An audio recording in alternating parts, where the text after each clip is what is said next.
Olá, hoje é dia 10/11/2022. Esse é o canal A Verdade de Deus Permanece para Sempre, apresentando mais um vídeo para a edificação de todos. O título é: Erros de tradução podem dar um entendimento oposto à verdade. Observação inicial.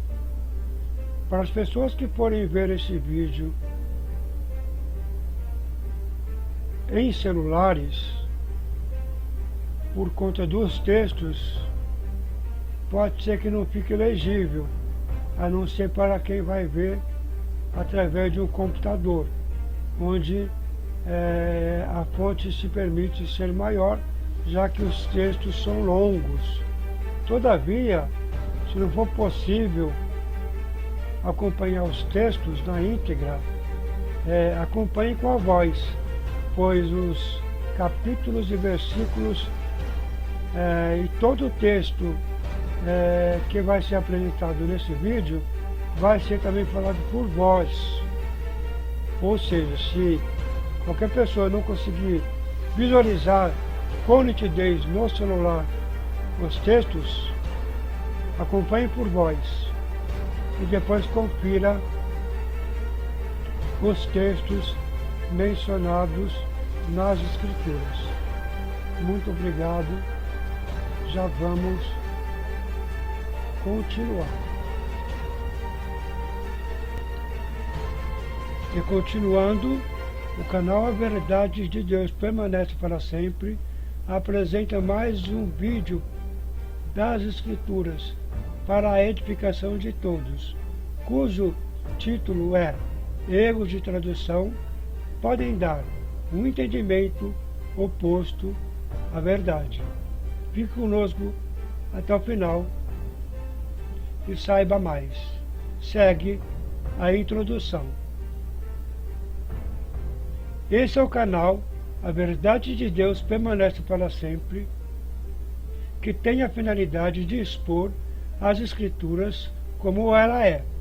Sendo assim, sempre devemos rogar ao Senhor Jesus Cristo que nos dê o real entendimento das Escrituras, bem como das cartas dos apóstolos e do livro do Apocalipse, para entender, praticar e anunciar aos santos.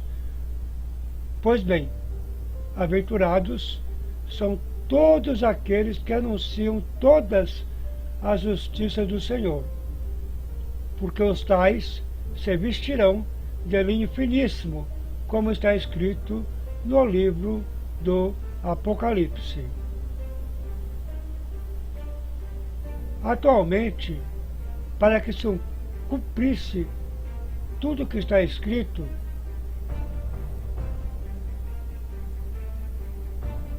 discorremos assim: porque virá tempo em que não suportarão a sã doutrina, mas tendo desejo de ouvir coisas agradáveis, ajuntarão para si mestres, segundo os seus próprios desejos.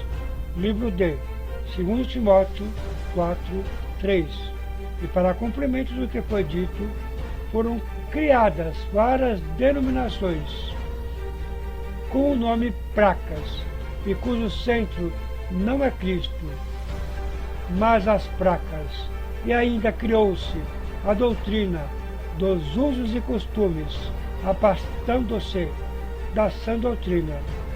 E assim dividiram a Igreja de Cristo em denominações, ministérios, e virando as costas para a verdade, criaram suas próprias doutrinas, se opondo ao contrário do que está escrito, e perseveravam na doutrina dos apóstolos, e na comunhão e do partir do pão, e nas orações. Livro de Atos 2:4-2. E o que vemos atualmente são várias doutrinas, e não a única doutrina dada por Cristo, aos apóstolos. Mas as falsas doutrinas, heresias, já estão caindo por terra e cairão ainda, pois só a verdade permanecerá na Igreja de Cristo. E seguimos com o tema: erros de tradução podem dar um entendimento oposto à verdade. E seguindo com o tema, erros de tradução podem dar um entendimento oposto à verdade, vamos refletir no texto abaixo. Porque eu testifico a todo aquele que ouvir as palavras da profecia deste livro, que se alguém lhes acrescentar alguma coisa, Deus fará vir sobre ele as pragas que estão escritas neste livro. E se alguém tirar quaisquer palavras do livro dessa profecia, Deus tirará a sua parte da vida e da cidade santa e das coisas que estão escritas neste livro. Apocalipse 22, 18 e 19. E analisando o texto acima, atualmente existe na Igreja de Cristo na Terra diversas doutrinas, entendimentos que contrariam a imutável palavra de Deus, que é o próprio Deus. E isso é confirmado em João 1:1. No princípio era o Verbo estava com Deus, e o Verbo era Deus. E como se sabe, atualmente existe cópias e mais cópias dos originais da Bíblia. E por isso, várias traduções que se divergem entre si, inclusive para sustentar doutrinas que contradizem a imutável palavra de Deus, a saber, o próprio Deus. E como Deus é infinito, intocável, imutável, a sua palavra, Verbo, Deus, nos ensina. Quanto a vós outros, a unção que deles recebestes permanece em vós, e não tendes necessidades de que alguém mais vos ensine sobre isso. No entanto, a unção que dele procede é verdadeira, não construída sobre a mentira, e vos ensina sobre tudo o que precisais saber. E permanecei, pois, nele assim como ele vos ensinou, os verdadeiros filhos de Deus. Livro de 1 João 2:27. E assim entendemos que o próprio Deus, palavra, nos ensina toda a verdade, e tudo que o homem introduziu na verdadeira Igreja de Cristo é agora manifesto. E o que for justo ouvirá a voz do Senhor, porque assim está escrito: naqueles dias o justo viverá da fé, a saber, na fé na palavra como ela é, porque só a verdade permanecerá na Igreja de Cristo. E seguimos com o tema: erros de tradução podem dar um entendimento oposto à verdade. E prosseguindo com o tema, erros de tradução podem dar um entendimento oposto à verdade. Vamos agora verificar um texto bíblico muito usado para sustentarem a doutrina da Trindade, e com isso negando o único Deus verdadeiro, a saber, Jesus. Porque três são os que testificam no céu: a Palavra e o Espírito Santo. Retificando, porque três são os que testificam no céu: o Pai, a Palavra e o Espírito Santo. Esses três são um. E três são os que testificam na terra: o Espírito, a água e o sangue. E esses três concordam num. João 5, 7, 8. Tradução ACF. Essa tradução e outras com o texto similar a esse conduz equivocadamente a um falso alicerce para sustentarem a doutrina da Trindade. Ou seja, em Deus, com três pessoas distintas, o Pai, o Filho e o Espírito Santo. E ainda os tais sugerem 1 mais 1 mais 1 igual a 1. Ora, até a matemática contradiz isso, pois 1 mais 1 mais 1 é igual a 3. E não conformados com os números matemáticos, dizem: ora, não é bem assim. Trata-se de uma unidade composta por 3 igual a 1. Quanta hipocrisia! Podeis vós fazer divisível ao único Deus? E assim está escrito: a quem, pois, fareis semelhantes a Deus? Ou com quem o comparareis? Livro de Isaías 40, 18. Portanto, existe um só Deus e Pai, Jesus Cristo. E o que veremos a seguir. Mas, lembre-se, as traduções erradas não vão impedir que a verdade seja manifestada aos santos, igreja, pois assim está escrito, porque nada podemos contra a verdade, senão pela verdade. 2 Coríntios 13, 8. E prosseguimos com o tema: erros de tradução podem dar um entendimento oposto à verdade. A seguir veremos no Antigo Testamento que há um só Deus e Pai, o qual é o Criador de todas as coisas. E este é Jesus Cristo, é o Verbo que se fez carne. Porém, sendo ele Espírito, a saber, o Verbo, Palavra, Deus, um igual a Jesus, vejamos a seguir. Ouve, pois, Israel, o Senhor nosso Deus é o único Senhor. Livro de Deuteronômio 6,4.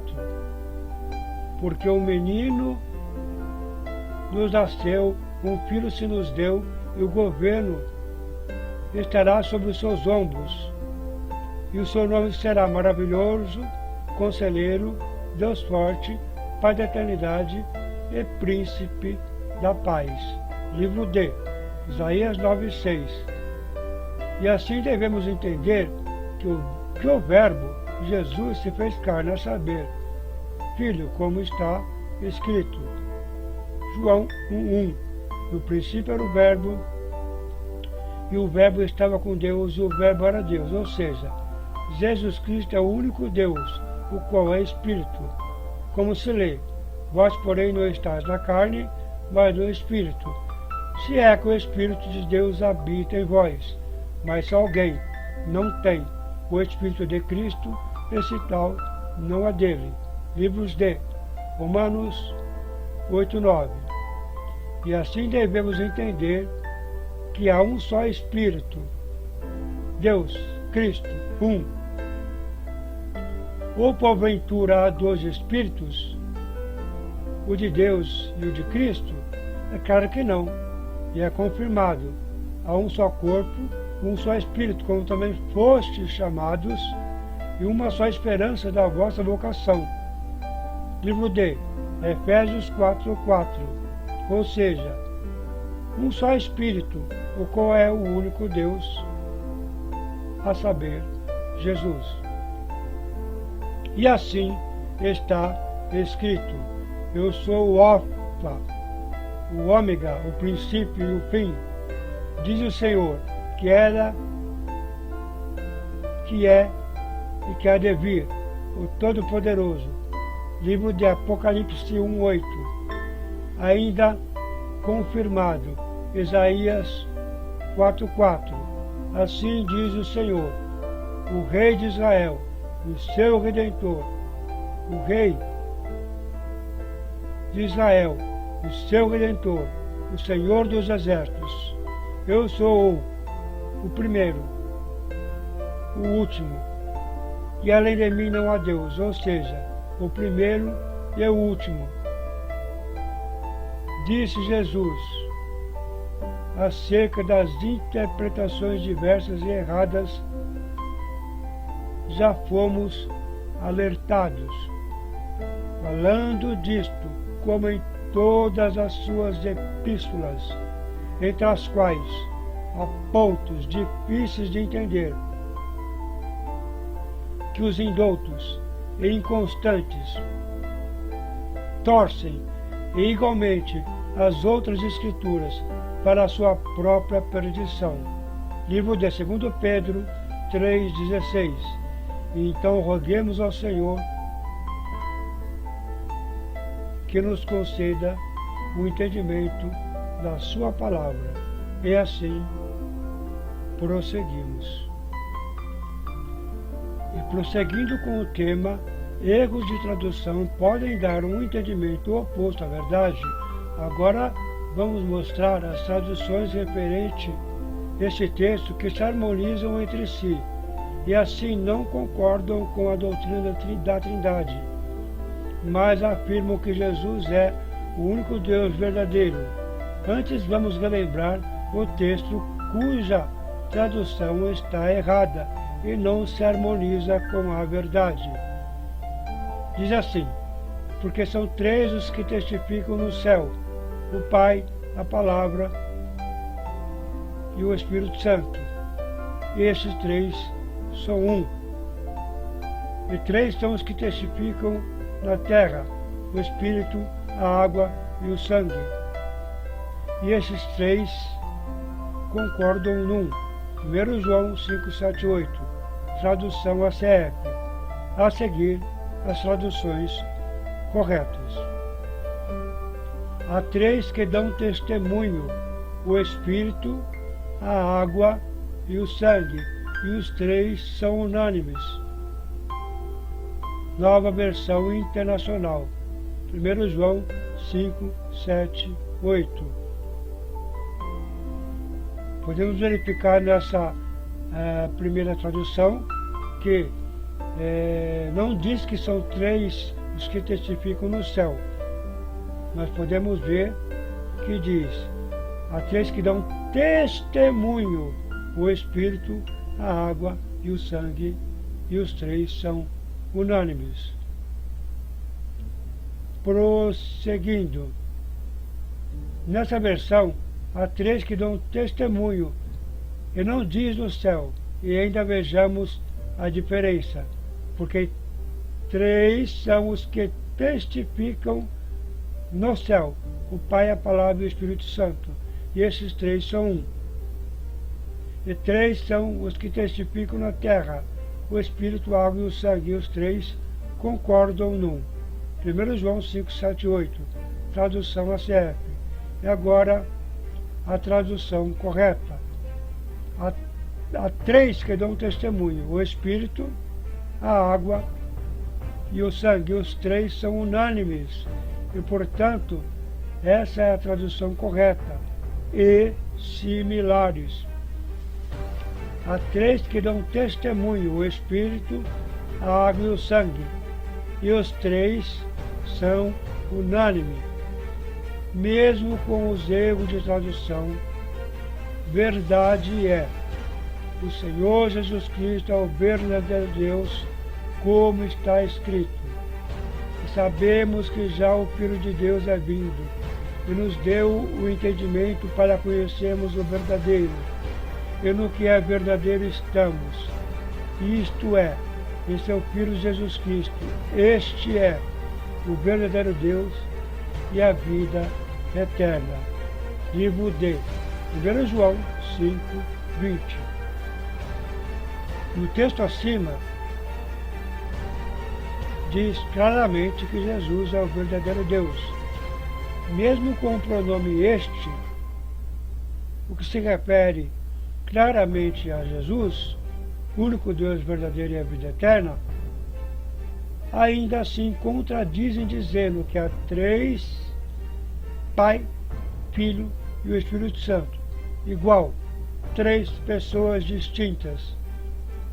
E isso contradiz o que está escrito. E assim está escrito. Apocalipse 1:8. Eu sou o Alfa, o Ômega, o princípio e o fim.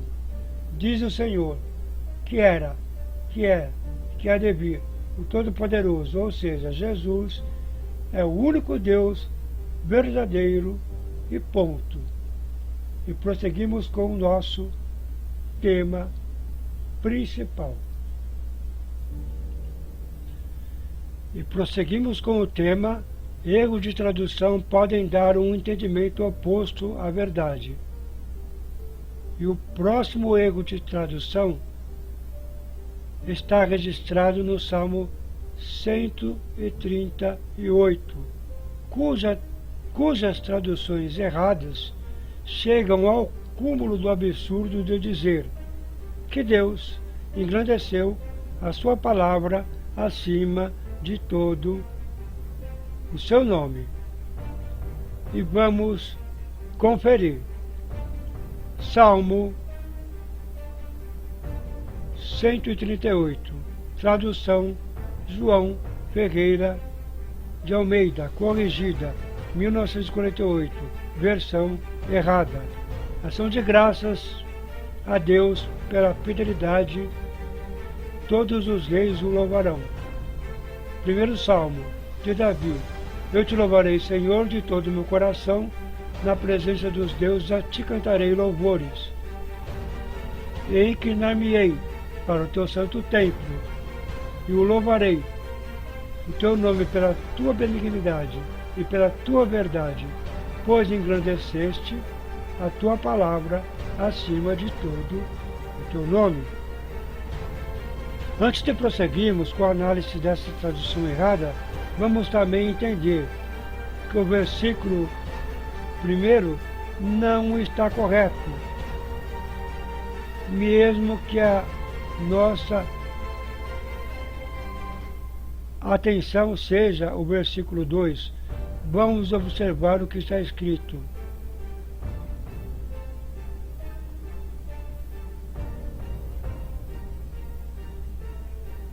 Dessa maneira, de todo o meu coração hei de engrandecer-te na presença dos poderosos. Cantarei canções de louvor e entoarei para ti. Portanto, essa é a tradução correta, e não na presença dos deuses, porque não existe outros deuses a não ser o próprio Deus, a saber, Jesus. E aqui está correto, na presença dos poderosos e não dos deuses, como foi verificado. Na presença dos deuses cantarei louvores. Está errado, pois não existe outros deuses, pois só há um Deus, a saber, Jesus Cristo. A seguir, definição do erro de tradução do Salmo 138.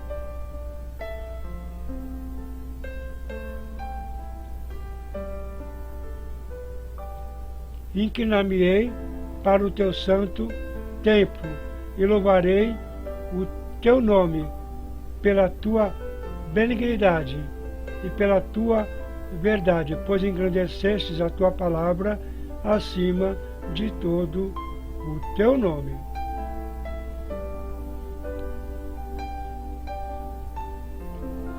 E prosseguindo com o tema, erros de tradução podem dar um entendimento oposto à verdade.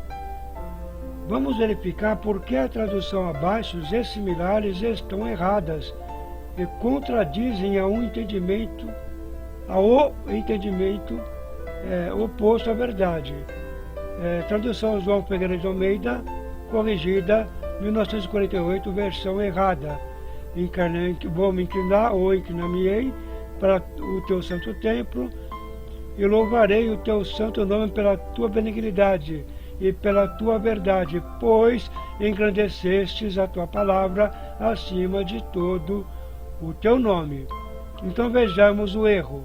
No princípio era o verbo, e o verbo estava com Deus, e o verbo era Deus. 1 João 1:1.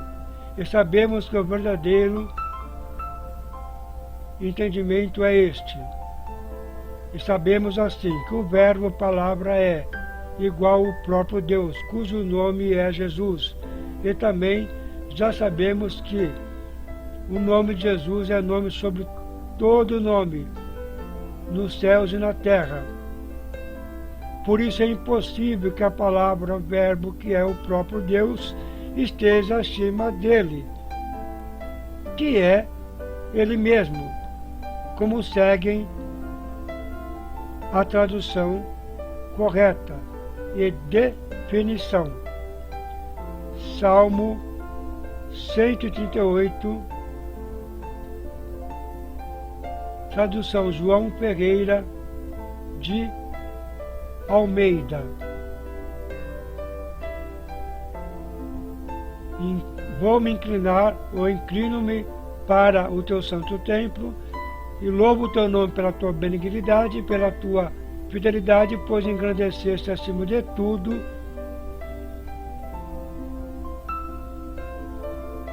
o teu nome e a tua palavra. Podemos observar claramente nas duas traduções do Salmo 138, que na tradução errada diz: engrandeceste a tua palavra acima de todo o teu nome. E está errado, pois é impossível que o próprio Deus, verbo, palavra, seja maior do que ele mesmo, porque a sua palavra, verbo, Jesus, igual a Deus, não pode ser maior do que o nome dele, pois tudo nele é ele mesmo, ou seja, a palavra é ele, o seu nome, ele é o próprio Deus. Dito isto, a tradução correta é essa: pois engrandeceste acima de tudo o teu nome e a tua palavra. E com esse exemplo, seguimos com o tema principal. Erros de tradução podem dar um entendimento oposto à verdade. E prosseguindo com o tema, erros de tradução podem dar um entendimento oposto à verdade, vamos verificar o erro de tradução em Zacarias 3:2. Tradução errada. ACF. Vamos verificar. Mas o Senhor disse a Satanás: o Senhor te repreende, ó Satanás. Sim, o Senhor que escolheu Jerusalém te repreende. Não é esse um tição tirado do fogo? Livro de Zacarias 3:2. Então vamos analisar o erro dessa tradução e similares a ela. E nessa tradução, nota-se que o Senhor mesmo é que repreende a Satanás, ou seja, fala diretamente. Porém, nas colocações das palavras, dão um sentido oposto à verdade, mas a própria verdade nos dá o entendimento para entender que essa tradução está errada. Pois, até gramaticalmente, prova-se isso.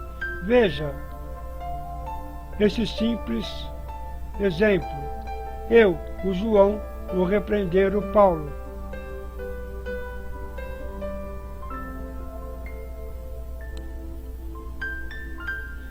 E assim fica errado eu dizer: Paulo, que o João te repreenda, pois essa conjugação do verbo repreender está em segunda pessoa. Então, se eu repreendo Paulo, fica assim a correta colocação das palavras. Paulo, eu, o João, ou simplesmente eu te repreendo. Aí está correto. E com essa primeira análise concluímos que essa tradução está errada. Mas o Senhor disse a Satanás: o Senhor te repreende. Ó Satanás, sim, o Senhor que escolheu Jerusalém te repreende. Não é este um tição tirado do fogo? Zacarias 3:2. E sabemos que pela vontade de Deus existem diversas línguas na terra, e Ele mesmo é perfeito e não erra de idioma algum. E essa tradução, colocada dessa forma errada, dá o entendimento oposto à verdade.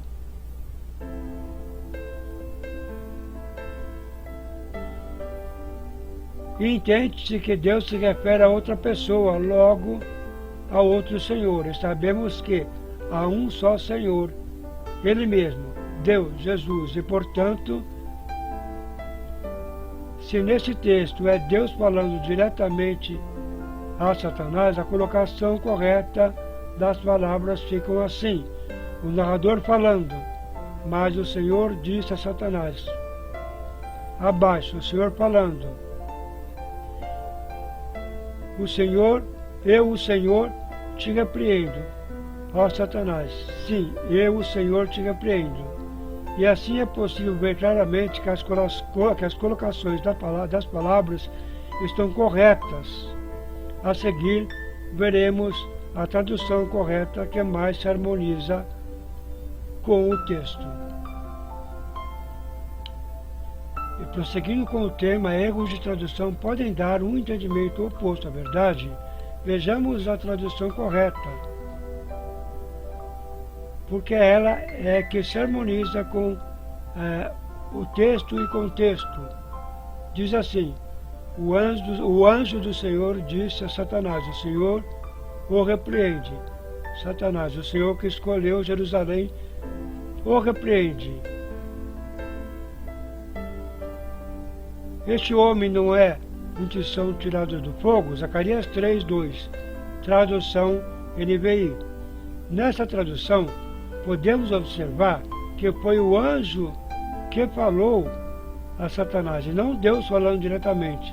Nessa tradução, as colocações das palavras estão corretas, pois o anjo disse, o Senhor o repreende, Satanás. Ou seja, o anjo se referiu ao Senhor Deus para repreender a Satanás.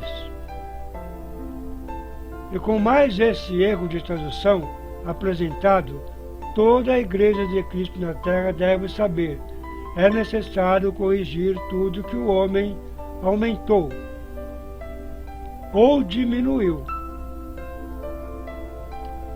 das Escrituras e nas cartas dos apóstolos, bem como no livro do Apocalipse. E seguimos com o tema principal. Erros de tradução podem dar um entendimento oposto à verdade. E prosseguindo com o tema, erros de tradução podem dar um entendimento oposto à verdade. Vamos agora verificar. O correto é batismo com o Espírito Santo ou batismo no Espírito Santo. E qual é a diferença? Introdução. É comum que os evangélicos que creem nos dons espirituais, ou seja, que eles continuaram após a introdução pelos apóstolos, e isto é verdade, realmente continuaram. Então é comum que atualmente busquem o batismo com o Espírito Santo. E muitos acreditam que o batismo com o Espírito Santo só acontece com a evidência de novas línguas, as conhecidas línguas estranhas, outros idiomas, ou a língua dos anjos, como alguns acreditam. Antes de seguirmos com o tema, veremos a definição da palavra batismo no grego. Baptizem interpretado como imersão na água ou em água. Agora vejamos o erro de tradução. Primeiro texto a ser analisado. Tradução: João Ferreira de Almeida, atualizada. Livro de Marcos 1:8. Eu vos batizei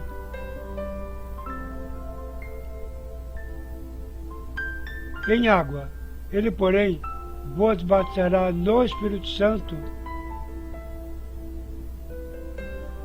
Tradução correta. 1 Marcos 1:8. Eu vos batizei com água, ele, entretanto, vos batizará com o Espírito Santo. Tradução errada. Tradução João Ferreira de Almeida e atualizada, Marcos 1:8. Vejamos a seguir a diferença entre batismo com o Espírito Santo e batismo no Espírito Santo. Agora vamos analisar o texto apresentado em Marcos 1:8, onde podemos ver que nas duas traduções o emprego das preposições com e em se divergem de uma tradução com a outra, e precisamos entender o que muda com a colocação errada da preposição.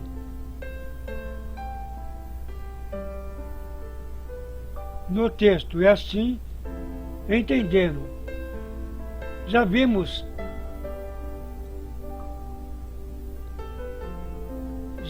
e vamos ver e temos o entendimento que o correto dentro do nosso tema é batismo no Espírito Santo e não com o Espírito Santo.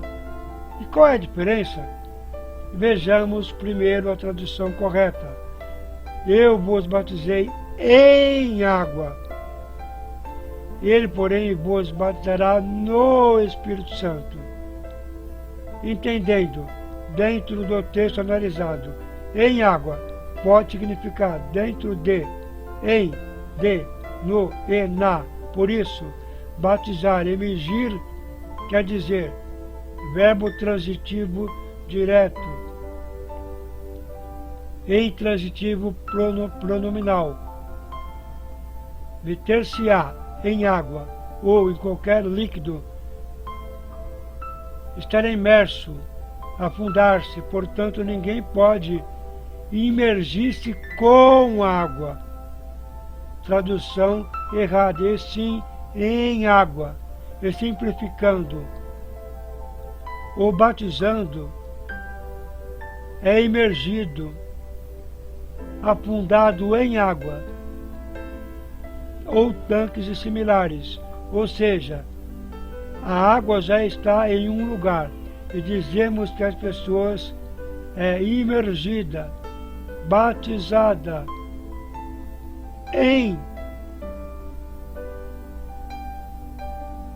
ou seja, a água já está em algum lugar e dizemos que é imergida, batizada em.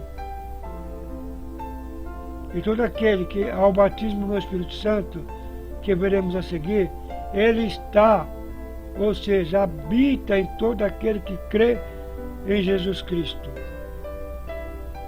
Portanto, inicialmente queremos dizer que o batismo no Espírito Santo não é receber o Espírito Santo com a evidência de novas línguas, porque o Espírito de Deus já está em todo aquele que nele crê. A seguir, a definição do batismo com água e definições de batismo ou do batismo no Espírito Santo. E prosseguimos com o tema: erros de tradução podem dar um entendimento oposto à verdade. O correto é batismo com o Espírito Santo ou no Espírito Santo. e simultaneamente vamos entender que o batismo é em água e não com água. Agora já entendemos que o correto é batismo em água e não com água. Vamos concluir na tradução errada de Marcos 1,8 o entendimento do erro. Eu vos batizei com água e ele, entretanto, vos batizará com o Espírito Santo. Ora, já sabemos que batizar significa emergir em, e quer dizer que o batizando é imergido, afundado em água.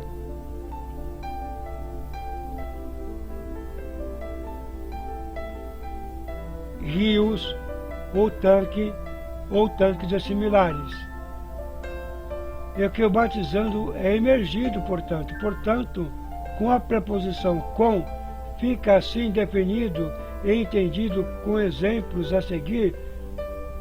Se for dito, enche-me um copo com água, isso quer dizer que o copo está vazio e dentro dele se despejará a água. E assim dizemos que o copo ficou cheio com água. E assim conclui-se que o batismo quer dizer imersão, e não pode ser com água, mas em água. E porque, se fosse assim, apoiaríamos o batismo por aspersão como certo. E é contra o verdadeiro batismo em água, imersão. Veja como é batismo por aspersão, o qual contradiz o significado do batismo e imersão. Veja, no batismo por aspersão, a água é borrifada, espalhada ou chuviscada sobre o batizando, ou seja, o batizando foi molhado com água e não batizado em água. Agora que já sabemos que o correto é batismo no Espírito Santo, vamos seguir e finalizar sobre esse erro de tradução, para concluir. Os que creem no nome de Jesus foram batizados no Espírito Santo e, portanto, precisamos buscar, ou seja, não precisamos buscar o que já recebemos quando cremos no Evangelho da Salvação, a saber, o batismo no Espírito Santo.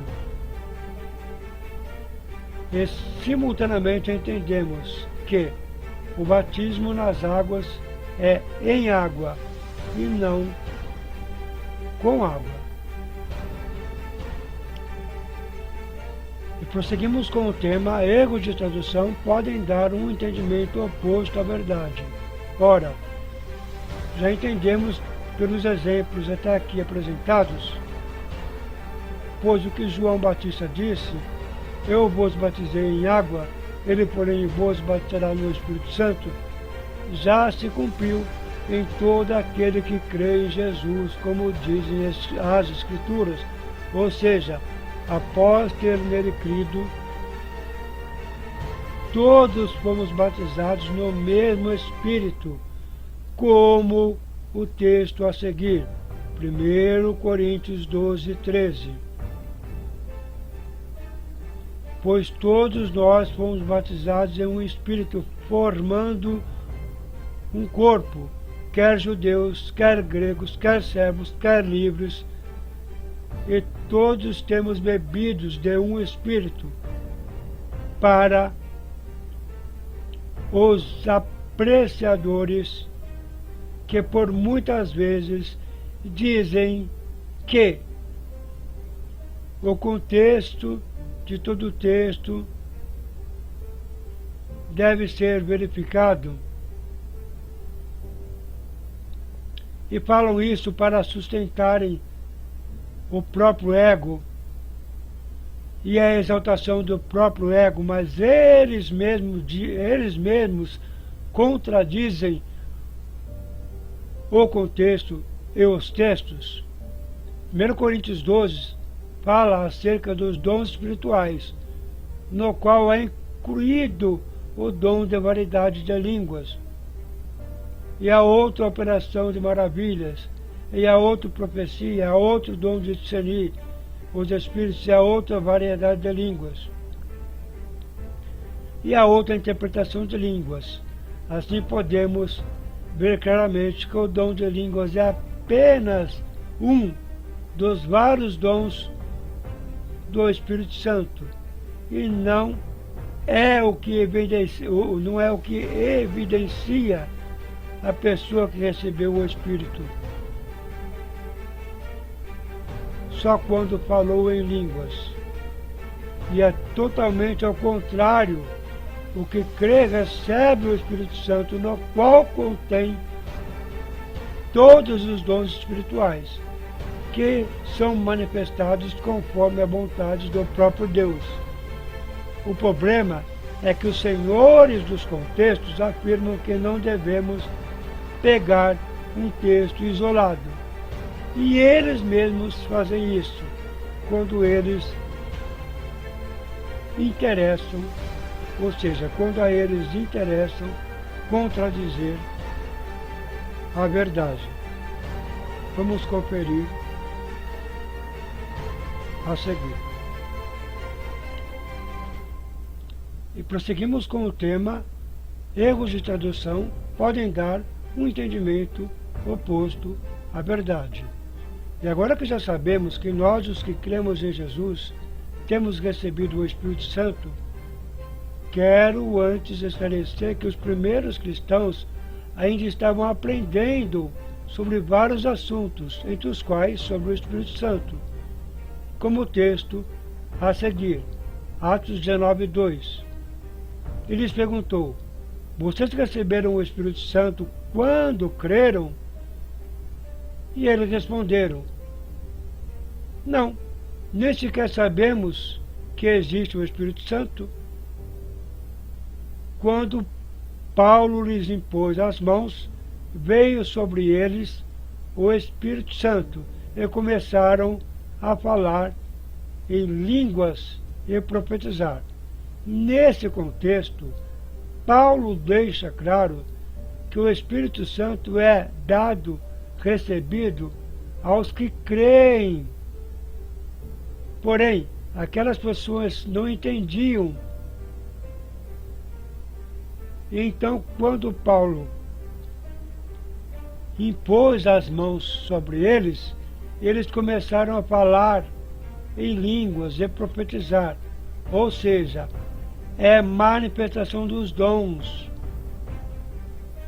Foi um sinal, eles não entendiam. Eles poderiam só profetizar e não falar em línguas.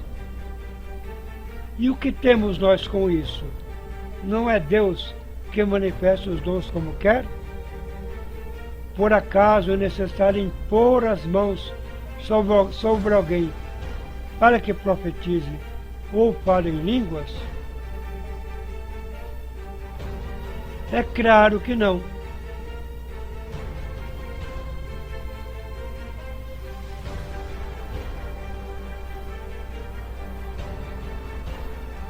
Fala-se tanto em contexto e quando é preciso não se aplica. E vejamos a seguir outros textos que consolidam o que já aprendemos sobre o tema. Todos nós fomos batizados no Espírito Santo, como o texto a seguir, 1 Coríntios 12 e 13. Pois todos nós fomos batizados em um Espírito, formando um corpo. A seguir, a conclusão, ou seja, definição desse tema: batismo no Espírito Santo.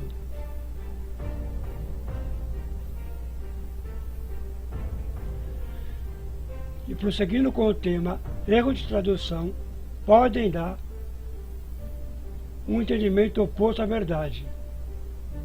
Não necessitamos de buscar o batismo no Espírito Santo, pois já o recebemos quando cremos no Evangelho da Salvação.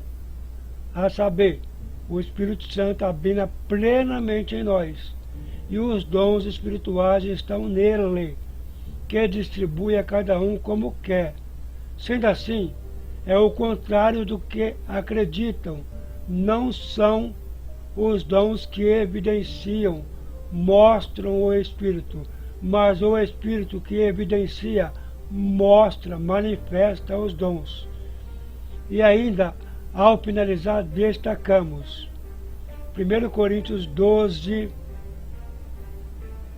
13, pois todos nós fomos batizados em um Espírito, formando um corpo, e ainda completamos Romanos 8, 5, 17. Vós, porém, não estáis na carne, mas no Espírito, se é que o Espírito de Deus habita em vós. Mas se alguém não tem o Espírito de Cristo, esse tal não é dele. Alerta, fique em paz. O dom de línguas não é. O dom de línguas é um dom, como já entendemos. Nem todos falam em línguas, mas o Espírito foi dado ao que crê, para o cumprimento das Escrituras. E seguimos com o tema principal. E prosseguindo com o tema erros de tradução podem dar um entendimento oposto à verdade. O próximo assunto é sobre as diversas traduções sobre o uso do véu pela mulher cristã para orar e profetizar. Antes de entrarmos com a exposição das traduções, queremos relatar que os que contradizem a doutrina do uso do véu, não conformado com as traduções que não os apoiam em suas contradições, nas quais acompanham variadas e falsas e desonestas interpretações sobre o assunto, então os tais viajam no tempo para a cidade de Coríntios e apelam para o aspecto cultural, só com a intenção de negar a doutrina do uso do véu. E vejam a seguir. E prosseguindo com o tema, erros de tradução podem dar um entendimento oposto à verdade, conforme foi dito. E já de longo tempo, os teólogos e líderes religiosos se esforçam para negar as verdades bíblicas e, buscando os seus próprios interesses, interpretam as Escrituras e as cartas dos apóstolos, bem como o livro do Apocalipse, ao seu bel prazer, para que as suas igrejas estejam cheias. Não pregam a verdade e nem querem ouvir, porque apacentam a si mesmo e não a igreja de Cristo. Não é de se estranhar, porque está escrito, 2 Pedro 3,16, falando disto, como em todas as suas epístolas, entre as quais há pontos difíceis de entender, que os indoutos inconstantes torcem igualmente as outras escrituras para a sua própria perdição.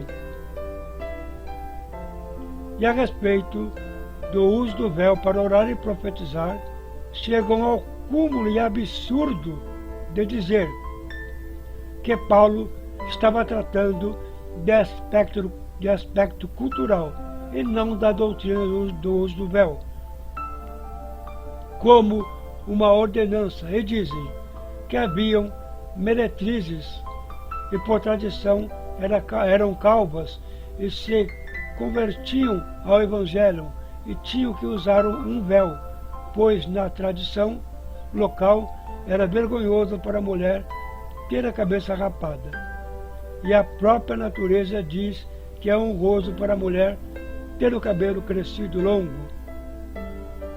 E por isso era só uma cultura, segundo os ditos entendidos no assunto. Mas será?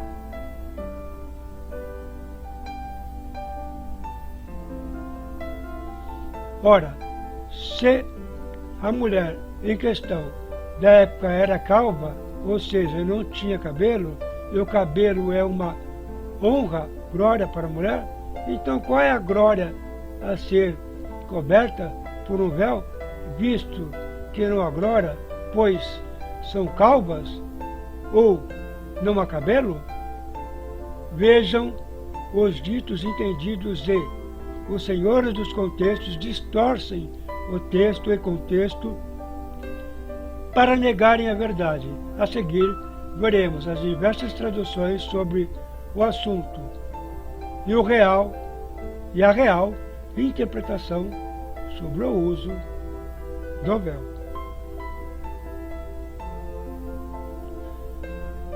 E prosseguindo com o tema, erros de tradução podem dar um entendimento oposto à verdade. E conforme foi dito, e já de longo tempo, os teólogos, líderes religiosos, se esforçam para negar as verdades bíblicas e buscando seus próprios interesses, interpretam as Escrituras e as cartas dos apóstolos, bem como o livro do Apocalipse, ao seu bel prazer, para que as suas igrejas estejam cheias. Não pregam a verdade e nem querem ouvir, porque apacentam a si mesmos. E não é de se estranhar, porque assim está escrito no livro de 2 Pedro 3,16. Apenas retificando, o texto que eu ia citar, ele já foi citado anteriormente. Então vamos prosseguir, dando continuidade no assunto. E prosseguindo com o tema, erros de tradução podem dar um entendimento oposto à verdade. E ao prosseguirmos sobre as traduções do uso do véu pela mulher cristã, para orar e profetizar, podemos contrastar que a desculpa de meretrizes calvas, ainda que Paulo não trata de aspecto cultural com respeito ao uso do véu, ora, os próprios ditos entendidos concordam até que o cabelo longo da mulher é uma glória. Isto é verdade. Mas não satisfeitos com os seus argumentos fracos demais para negarem a doutrina do véu, ainda dizem: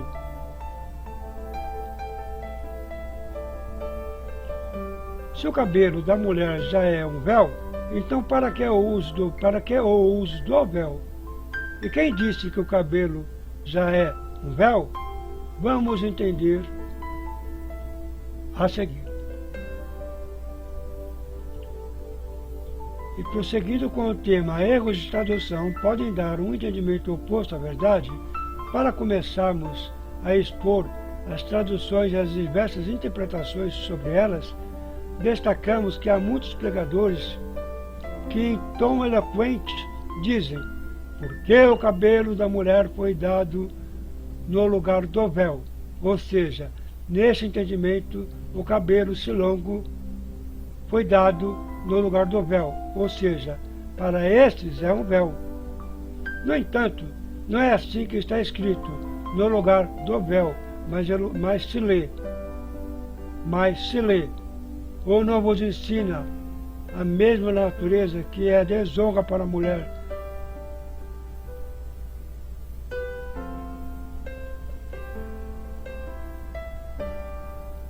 retificando, ou não vos ensina a própria natureza, que é desonra para o homem ter o cabelo crescido, mas ter a mulher o cabelo crescido lhe é honroso, porque o cabelo lhe foi dado em lugar de véu. 1 Coríntios 11, 14, 15, tradução ACF. Podemos notar que essa tradução diz em lugar de véu e não do véu. Então vejamos o real entendimento e um exemplo bem simples para entendermos qual é a diferença de em lugar de véu e no lugar do véu. Nas traduções que contêm no lugar do véu e os pregadores que dizem e se expressam, não está correto, pois quando se diz no lugar do véu, substitui originalmente o véu, mantilha, e tudo que é original só é substituído por outro igual. E não é o caso em questão. O véu, mantilha, não é substituído, até porque cabelo não é véu. E prosseguindo com o tema, erros de tradução podem dar um entendimento oposto à verdade. No grego, tudo que é dado em lugar de não é a mesma coisa em si. E isso, com respeito ao uso do véu, fica mantida a nossa língua e idioma. Portanto, o cabelo foi dado em lugar de véu, mas não substitui originalmente o véu, mantilha. Antes de seguirmos com o exemplo simples prometido, veja como a tradução no original grego refuta o argumento de meretrizes calvas, usado por líderes religiosos para negarem a doutrina do véu. Portanto, se a mulher não se cobre com o véu, seja também tosquiada, mas se é vergonhoso a mulher ser tosquiada ou rapada, cubra-se ela com o véu. Vejamos o que está bem claro. Quando se diz, seja também tosquiada, quer dizer, a cabeça raspada ou fique calva. Então, para que tosquiar o que já é calvo? Então é mais uma prova que refuta a desculpa absurda das meretrizes calvas, pois não se tosquia o que já é calvo. E podemos observar que é usado o verbo cobrir, então é um véu a ser posto, colocado pela mulher a orar e profetizar. E quanto ao cabelo, que entende ser um véu, mas não é, e já está colocado ou não, ou seja, o mesmo já não está colocado ou não. E seguimos com o tema. E prosseguindo com o tema, erros de tradução podem dar um entendimento oposto à verdade. Vejamos agora o exemplo prometido. Na hora de servir o jantar, quebraram-se todos os pratos. E atualmente é como servimos as refeições, almoço e jantar, em pratos. E nesse momento chegaram as visitas. E como servir o almoço ou jantar, se quebraram-se todos os pratos, então a solução foi servir as refeições, almoço, jantar em panelas. E assim podemos dizer que as panelas foram dadas em lugar de pratos, mas não são pratos, pois prato é prato e panela é panela. Assim as panelas serviram de pratos, mas não são pratos. E da mesma maneira o cabelo da mulher é como um véu, mas não é véu. E daí o verbo cobrir, cubra-se ela com o véu ao orar e profetizar. Verdade é que Paulo deu muitas explicações sobre o uso do véu, porque havia ali os que faziam muitas discórdias. E acontece até mesmo nos dias de hoje. E a verdadeira igreja de Cristo ouve a sua voz e segue, obedece. Portanto, desprezai a discórdia. E seguimos com as partes finais sobre erros de tradução referente ao uso do véu. E prosseguindo com o tema, erros de tradução podem dar um entendimento oposto à verdade. E para finalizar, referente ao uso do véu pela mulher cristã ao orar e profetizar, vejamos mais algumas traduções. A própria natureza vos ensina que é uma desonra para a mulher, retificando, a própria natureza vos ensina que é uma desonra para o homem usar o cabelo comprido, ao passo que é glória para a mulher uma longa cabeleira, porque ele foi dada como um véu. 1 Coríntios 11. Bíblia Católica Online. Observamos nessa tradução, porque ele foi dado como um véu, ou seja, em lugar de, como há, não é a mesma coisa em si. Portanto, cabelo não é véu. Vejamos mais uma tradução. A própria natureza não lhes ensina que é uma desonra para o homem ter cabelo comprido e que o cabelo comprido é uma glória para a mulher, pois o cabelo foi-lhe dado como manto. 1 Coríntios 11, 14, versão NVI. E na tradução NVI diz, pois o cabelo comprido foi dado como manto, ou seja, o cabelo não é véu. E assim conclui-se. Paulo, inspirado pelo Espírito Santo, foi enfático em seus ensinamentos quanto ao uso do véu para orar e profetizar. As mulheres devem usar o véu. E seguimos com o erro de tradução final. E seguimos com o tema: erros de tradução podem dar um entendimento oposto à verdade. Agora vamos analisar o emprego da palavra o cabeça ou a cabeça e os seus significados nas cartas dos apóstolos. E assim, examinemos com cuidado os textos bíblicos aqui apresentados para entendermos a importância do uso da palavra o cabeça ou a cabeça de acordo com cada contexto. Esse assunto é muito profundo, ainda que o título possa não sugerir. Atualmente, os líderes religiosos fazem exposição em pregação expositiva, que significa expor, aplicar o verdadeiro significado do texto bíblico, levando em consideração o seu contexto imediato.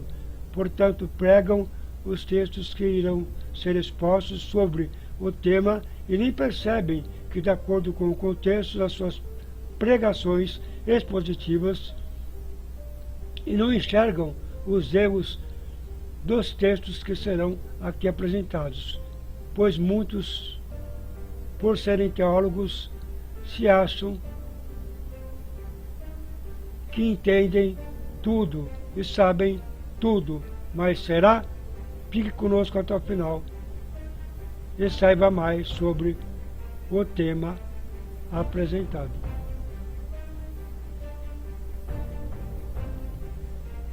E seguimos com o tema, o emprego da palavra o cabeça ou a cabeça nas cartas dos apóstolos e os seus significados. Vamos verificar inicialmente o texto de 1 Coríntios capítulo 11, tradução ACF, tradução errada. Quero, porém, que saibais que Cristo é a cabeça de todo homem, o homem é a cabeça da mulher e Deus é a cabeça de Cristo. Agora vamos verificar o mesmo texto de acordo com a edição Revista Atualizada no Brasil, traduzida por João Ferreira de Almeida. Vejam, quero que saibais que Cristo é o cabeça de todo homem, o homem é o cabeça da mulher, e Deus o cabeça de Cristo. Quero dizer que, de acordo com os textos apresentados, com a diferença do uso da palavra o cabeça no primeiro texto e o cabeça no segundo texto, no mesmo capítulo e versículo, está bem confuso e errado, não só o uso da palavra o cabeça ou a cabeça, como o entendimento do contexto. Afinal, do que se trata? Entendemos que sim, se refere à igreja corpo de Cristo espiritual. Todavia, não só a colocação da palavra o cabeça está errado,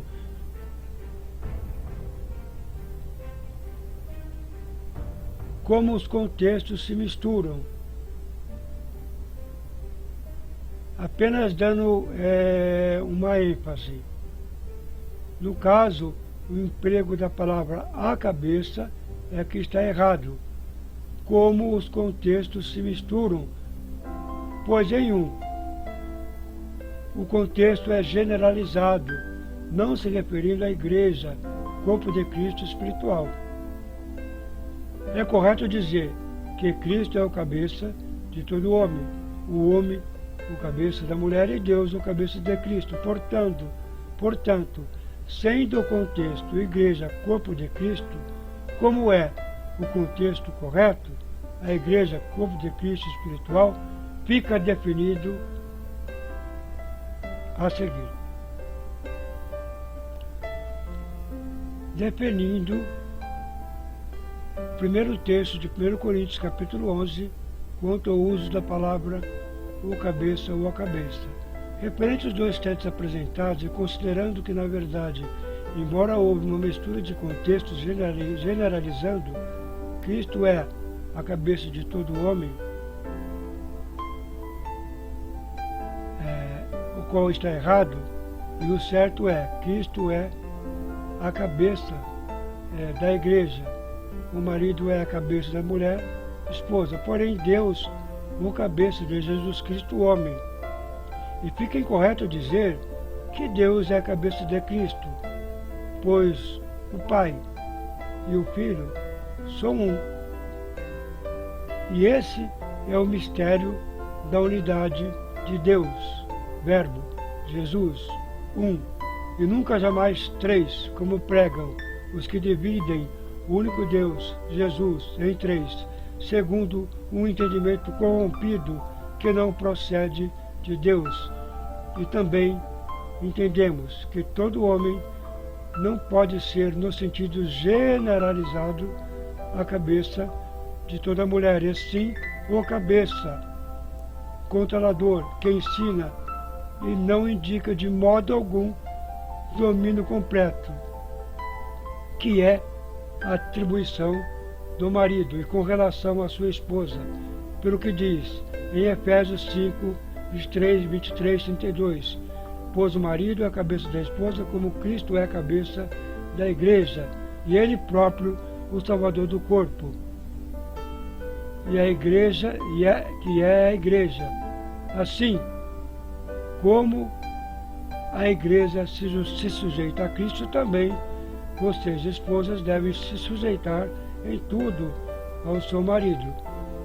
Então, conclui-se, estão incorretos todos os textos cujas traduções nas cartas dos apóstolos diz que Cristo é a cabeça de todo homem, o homem a cabeça da mulher e Cristo a cabeça de Cristo. E assim, um breve resumo antes de seguirmos. Cristo é a cabeça da igreja, dominador por completo, e a igreja deve se sujeitar por completo a ele. O marido é a cabeça da mulher e ela deve se sujeitar por completo a ele. E Deus, o cabeça de Jesus Cristo, homem, não a cabeça, o que contradiz a unidade Pai, Filho, Verbo, igual a um. E seguindo com o tema o uso da palavra o cabeça ou a cabeça e os seus significados nas cartas dos apóstolos de acordo com cada contexto. Vejam o texto a seguir. 1 Coríntios 12, 31. Ora vós sois o corpo de Cristo, e os seus membros em particular.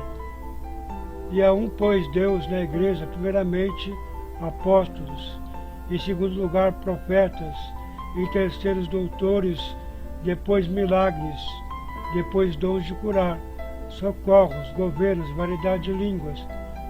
Esse exemplo foi dado para entendermos o contexto que muitos usam para negar a verdade, a palavra de Deus, quando distorcem o contexto bem como o texto. Portanto, dentro desse contexto, se referindo à igreja como o corpo de Cristo,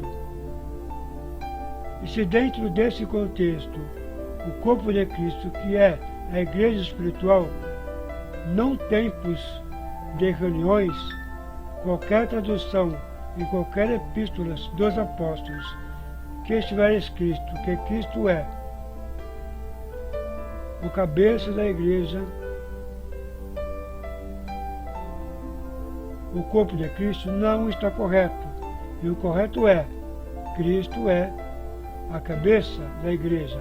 Isto quer dizer, líder, dominador por completo.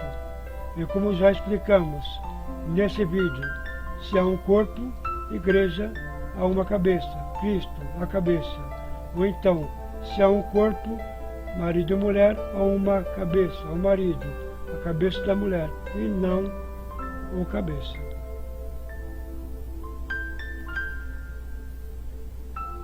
E seguimos com o tema, o emprego da palavra o cabeça ou a cabeça e os seus significados nas cartas dos apóstolos. A seguir, a versão correta de acordo com os melhores textos em hebraico e grego, em Efésios capítulo 5, 2, 3. Porque Cristo é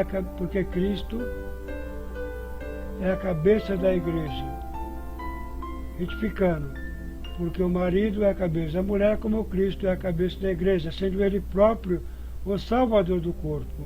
Observação. Nesse caso, o uso da palavra a cabeça está correto, porque diz que o marido é a cabeça da mulher e Cristo é a cabeça da igreja. Sendo assim, dentro desse contexto, marido e mulher, um só corpo, e igreja, corpo de Cristo, o emprego da palavra a cabeça está correto. Portanto, toda a tradução de Efésios 5, 2, 3, com o emprego da palavra o cabeça, não está correto, pois o contexto, marido e mulher, um só corpo, e a igreja espiritual, corpo de Cristo, requer o emprego da palavra a cabeça. E seguimos com mais exemplos do tema. E seguimos com o tema, o emprego da palavra o cabeça ou a cabeça e os seus significados nas cartas dos apóstolos. Versão correta. Em revista atualizada em Colossenses, capítulo 1, versos 8. Ele é a cabeça do corpo da igreja. Ele é o princípio primogênito dentre os mortos, para em todas as coisas ter a preeminência. De acordo com esse contexto, o emprego da palavra a cabeça está correto, pois se refere a Cristo, a cabeça do corpo da igreja. Portanto, toda a tradução em Colossenses capítulo 1, versos 8, que estiver escrito que Cristo é o cabeça do corpo da igreja, não está correto, como já foi explicado dentro do contexto. Marido e mulher, um só corpo, igreja, corpo de Cristo espiritual. Requer o uso da palavra a cabeça, conforme já explicamos, dentro de cada contexto. Qual a diferença do uso da palavra a cabeça ou a cabeça e os seus significados?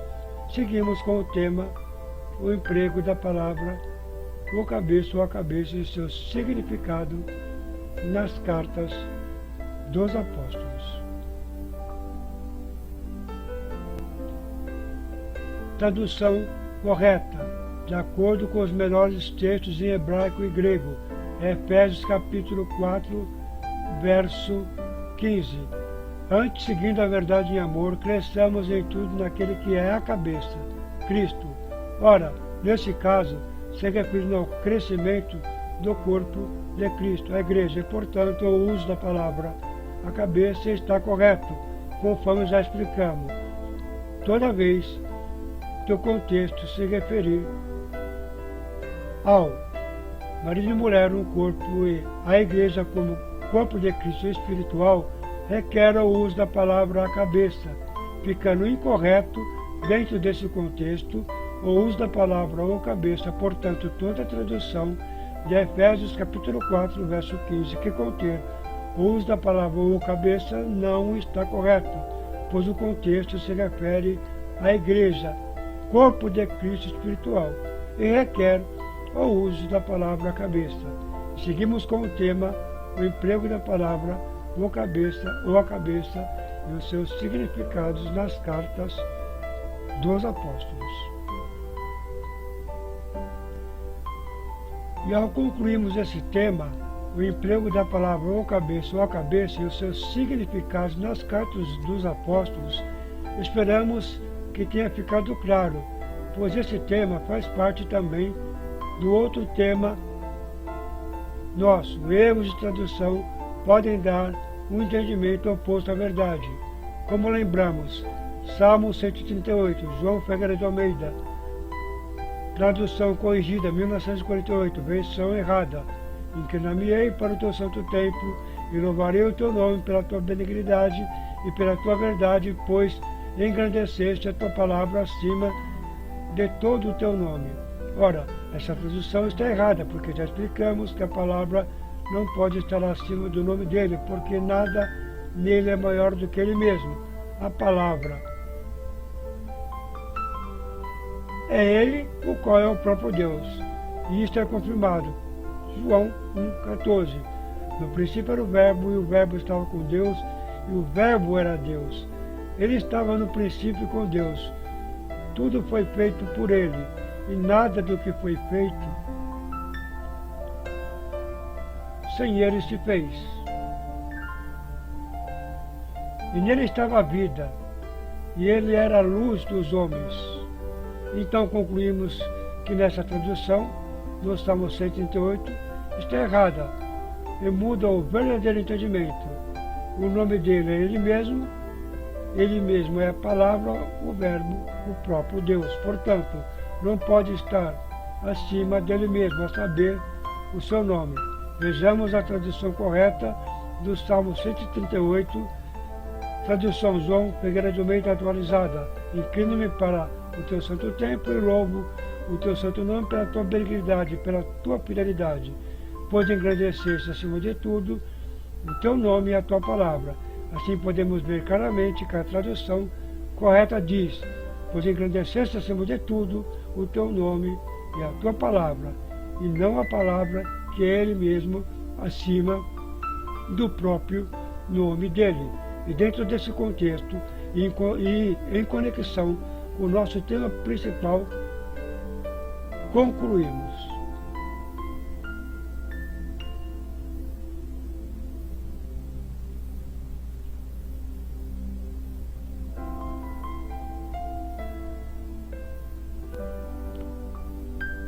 Conclusão do tema: o emprego da palavra ou cabeça e os seus significados nas cartas dos apóstolos. Essa é a conclusão final. Em qualquer contexto, nas cartas dos apóstolos, fica incorreto dizer que Deus é a cabeça de Cristo, pois sabemos que Jesus é o Verbo, palavra Deus um. Portanto, no contexto espiritual, nesse estudo, entendemos que ser a cabeça é dominar por completo. O marido é a cabeça da mulher, como entendemos, dominador por completo. Cristo é a cabeça da igreja, dominador por completo. E a igreja se sujeita a ele em tudo, ou seja, a cabeça Cristo domina em tudo, o corpo espiritual, a igreja. Portanto, nesse contexto, é correto dizer que Deus é o cabeça de Jesus Cristo, homem, no qual ao seu tempo, se manifestou em carne, o próprio Verbo Jesus, Deus um. Esse é o mistério da unidade. Quem lê, entenda. E quando se diz que o homem é o cabeça da mulher no sentido generalizado, todo homem, aí está correto, pois domínio completo, a cabeça é a atribuição do marido, como já explicamos. Porém, no sentido generalizado, todo homem, o cabeça da mulher, está escrito, 1 Timóteo 2,13. Não permito que a mulher ensine, nem que tenha autoridade sobre o homem, esteja, porém, em silêncio, porque primeiro foi formado Adão e depois Eva. Portanto, é nesse contexto que todo homem é o cabeça da mulher e nunca a cabeça, dominador por completo, cuja atribuição a cabeça da mulher, esposo, dominador por completo, pertence ao marido. E seguimos com as partes finais.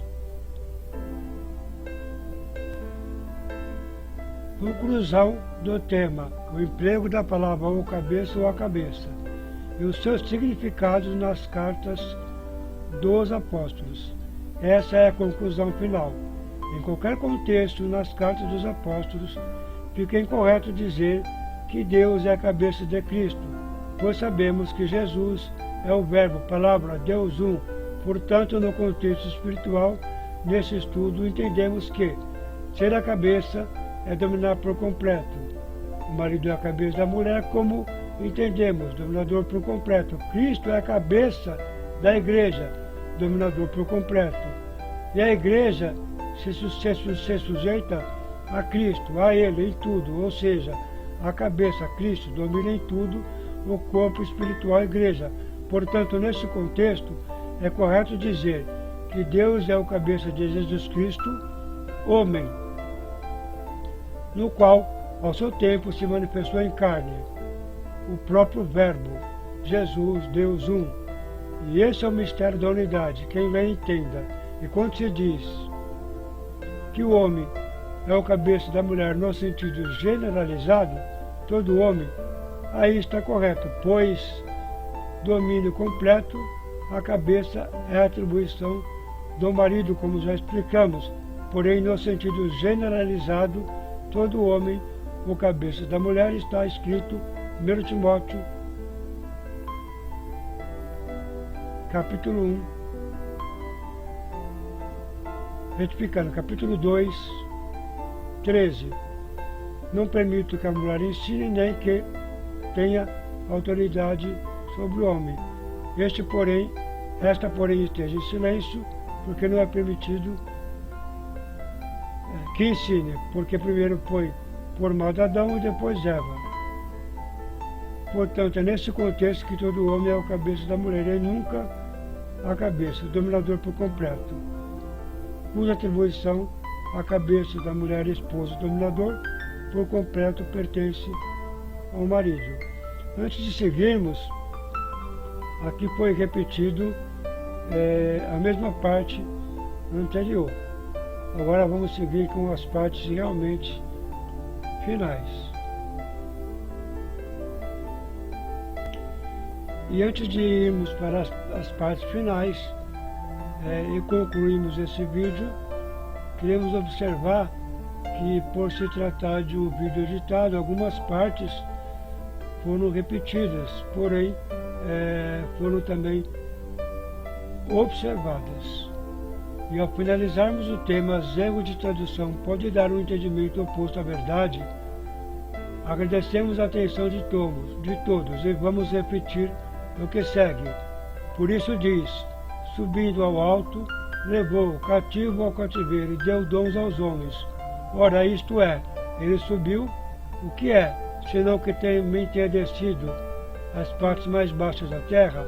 Aquele que desceu é também o mesmo que subiu acima de todos os céus para cumprir todas as coisas. E ele mesmo deu uns para apóstolos, e outros para profetas, outros para evangelistas, outros pastores e doutores, querendo o aperfeiçoamento dos santos, para a obra do ministério, para a perfeição do corpo de Cristo, até que todos cheguemos à unidade da fé e ao conhecimento do Filho de Deus, ao homem perfeito à medida da estatura completa de Cristo, para que não sejamos mais meninos inconstantes levados em roda por todo o vento de doutrina, para engano dos homens que, com astúcia, enganam fraudulosamente. Antes, seguindo em amor a verdade, cresçamos em tudo naquele que é a cabeça, Cristo, do qual todo o corpo bem ajustado e ligado pelo auxílio de todas as juntas, segundo a justa operação de cada parte, faz o aumento do corpo para edificação e amor. Efésios 4, 8 e 16. E os dons aqui mencionados foram dados a alguns para aperfeiçoamento dos santos, para que todos cheguem à unidade da fé, a saber, Cristo nos conduz a um só entendimento, no qual não há divisão de pensamentos diversos, para sermos um em um só batismo, em nome do Senhor Jesus, uma só fé, um só Espírito e um só Senhor, o Deus e Pai, a saber, Jesus Cristo. Confirmando, Jesus Cristo. Dito disto, acautelai-vos dos falsos profetas, os quais anunciam doutrinas diversas, pois os tais não são enviados para o aperfeiçoamento dos santos, para santificar, purificando a lavagem de água pela palavra e pela palavra de Deus, para apresentar a si mesmo igreja gloriosa, sem mácula, nem ruga, nem coisa semelhante, mas santa e irrepreensível. Livro de Efésios 5, 26 e 27. Em resumo, a igreja santa e irrepreensível é que não mais obedecerá aos homens, e os seus olhos se abrirão por causa do que foi dito. Livro de João 10, 27. As minhas ovelhas ouvem minha voz, e eu as conheço, e elas me seguem. Que a graça seja com todos os que creem na verdade. E seguimos com os agradecimentos finais. O canal A Verdade de Deus permanece para sempre. Agradece a atenção de todos, lembrando que só a verdade permanecerá na Igreja de Cristo. A Ele a glória e honra para todos sempre. Amém.